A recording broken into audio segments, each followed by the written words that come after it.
خب امروز اومدیم برای راه اندازی دستگاه با مشعل پکیجی و شیر برقی رو بگیم نشونتون بدیم. ببین دوستان فرق نداره اگه گازتون یا کپسول باشه یا گاز شرط، هیچ فرق نداره. موقعی که مشعلتون پکیجی یه شیر برقی اینجا هست، اینجوری به شاسی اینجا رو میگیرید، یه فندک میزنید.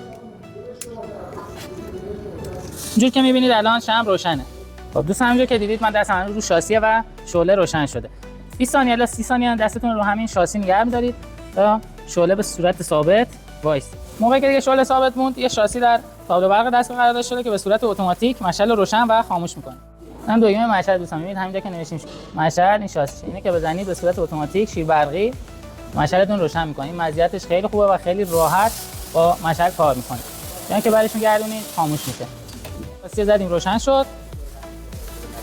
حالا قطعش می‌کنیم و به صورت اتوماتیک خاموش میشه.